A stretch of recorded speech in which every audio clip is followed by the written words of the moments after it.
অনেক অসুবিধা হচ্ছে। আর তো এই 15টা বছর আমরা দেখেছি, সুতরাং এই ইনস্ট্রাকশন আমাদের দপ্তর থেকে দেওয়া হয়েছে।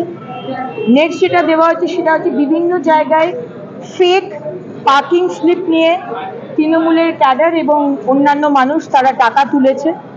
সেই রাজস্ব দপ্তরে আসেনি, সরকারের কাছে আসেনি।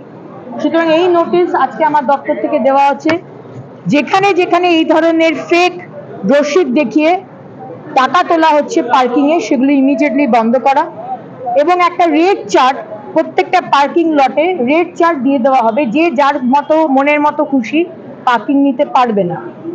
নাম্বার 3, আরবান ডেভেলপমেন্ট এবং উইমেন অ্যান্ড চাইল্ড, যে দুটো দপ্তর আমার দায়িত্বে, সেখানে একটি কল সেন্টার, একটি কল নাম্বার পাবলিককে দেওয়া হবে, যেখানে পাবলিকের আমার দুটো ডিপার্টমেন্ট আরবান ডেভেলপমেন্ট রিলেটেড যা কিছু সমস্যা সেই নাম্বারে তারা ফোন করে বলবেন, তার উপর আমরা অ্যাকশন নেব। এবং উইমেন অ্যান্ড চাইল্ডেও যা যা সমস্যা সেগুলো উইমেন অ্যান্ড চাইল্ডের নাম্বারে আপনারা ফোন করবেন, সেখানে আমরা অ্যাকশন নেব।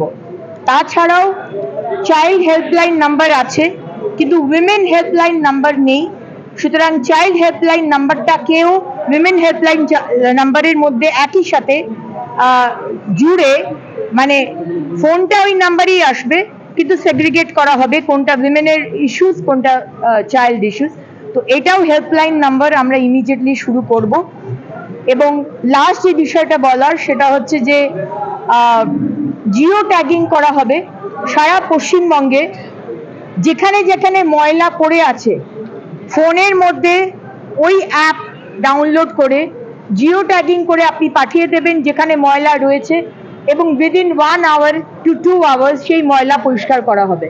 কোথাও পশ্চিমবঙ্গে যে আমরা দেখে এসেছি 15 বছর, আজকে কলকাতার এত সুন্দরী কলকাতা, সেই কলকাতাকে ময়লা এবং চূড়ান্ত নোংরাভাবে ড্রেন পরিষ্কার হয় না, সেগুলো নিয়েও আরবান ডেভেলপমেন্ট দপ্তরের সাথে গতকাল আমার মিটিং হয়েছে।